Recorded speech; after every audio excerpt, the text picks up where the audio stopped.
Mobile ফোনের call করলে অপর প্রান্ত থেকে অনেকেই দেখবেন যে অপর প্রান্ত থেকে কল করলে সে চট করে কি দিয়ে দেয়, লাউড স্পিকার দিয়ে দেয়। লাউড স্পিকার দিয়ে দিলে কি হয়, অপর প্রান্ত থেকে সে বেচারা কি বলতেছেন এগুলো সব জোরে জোরে বলার কারণে আশপাশের লোক সবাই শুনতে পায়। এটা জায়েজ নাই। যদি সেখানে অন্য কোনো লোক থাকে তাহলে অপর প্রান্ত থেকে কেউ আপনাকে কল দিল আর আপনি লাউড স্পিকার দিয়ে কথা বলা শুরু করলেন, যদি অন্য লোকজন থাকে সেখানে এবং সেখানে অন্য লোকজন শুনে, তাহলে এভাবে লাউড স্পিকার দিয়ে কথা বলা কি নাই, জায়েজ নাই। আল্লামা বকর আবু জায়েদ তার এই বিষয়ে একটা কিতাবই আছে আলাদা, এই মোবাইল ফোনের ব্যবহার প্রসঙ্গে। সেখানে তিনি স্পষ্টভাবে বলেছেন এটা হারাম হবে যদি অন্যের কোনো ক্ষতি হয়। আপনি স্পিকার দিয়ে দিলেন, এমন কোনো কথা বললো বেচারা, আশপাশের লোকেরা শুনছে, সে যদি জানে এখানে অন্য কোনো লোক আছে তাহলে এই কথাটা সে বলবে না। এরকম হয় না? আমি আপনাকে কল দিলাম, আপনি যে জায়গাটাতে লাউড স্পিকার দিয়ে রাখছেন সেখানে অনেক লোক আছে, যারা আছে আমি যদি এটা জানতাম তাহলে আমি এই কথাটা বলতাম না, কিন্তু আপনি আমার সঙ্গে প্রতারণা করলেন। লাউড স্পিকার দিয়ে দিলেন মানে কি? প্রতারণা করলেন, অন্যকে আমার কথা শুনে দিলেন। এই জিনিসটা হয় কি হয় না? এটা অন্যায়।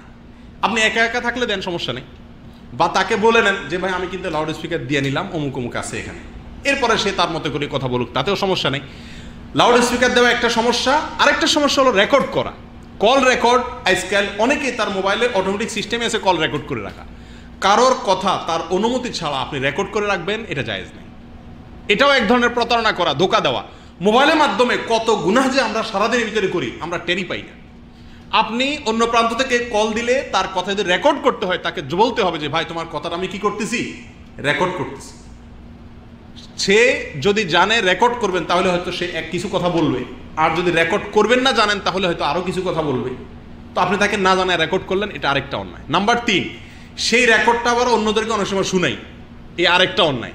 নাম্বার 4, ওই রেকর্ডটাকে কম্পিউটার নিয়ে এডিট করে কাটসাট করে আগের কথা পিছে, পিছের কথা আগে, অর্ধেক কথা কাইটা অর্ধেক কথা প্রচার করা, এই কাজগুলো হয় কি হয় না? এগুলো সবগুলো হারাম, সবগুলো হারাম। আল্লাহ তাআলা আমাদেরকে এই হারাম থেকে বেঁচে থাকার তৌফিক দান করুক। প্রিয় ভাইরা, আল্লাহ সুবহানাহু ওয়া তাআলা কোরআন কারীমের ভিতরে স্পষ্টভাবে সূরা মুমিনুনে বলেছেন ওয়াল্লাযীনা হুম লিআমানাতিহিম ওয়া আহদিহিম রাউন, যারা আমানত রক্ষা করে এরা হলো সফল মুমিন। আপনাকে কল করেছে বিশ্বাস করে, আপনি লাউড স্পিকার দিয়ে সবাইকে শুনাইলেন, রেকর্ড করে অন্যদের শুনাইলেন, অন্যদের কাছে শেয়ার করে দিলেন তার গোপন কথাগুলো, আপনি আমানতের খেয়ানত করলেন, আপনি সফল মুমিন হতে পারলেন না, একটা গুনাহ আপনার আমলনামায় লেখা হয়ে গেল। আল্লাহ সুবহানাহু ওয়া তাআলা আর বলেন আইয়ুহাল্লাযীনা আমানু লা তাখুনুল্লাহ ওয়ার রাসূল ওয়া তাখুনু আমানাতিকুম ওয়া আনতুম তা'লামুন, জেনে শুনে তোমাদের একে অন্যের আমানতের খেয়ানত তোমরা করিও না। তাহলে ভাই আমানতের খেয়ানত কি করা যাবে কি যাবে না? যাবে না। আল্লাহ আমাদেরকে বুঝার তৌফিক দান করুন।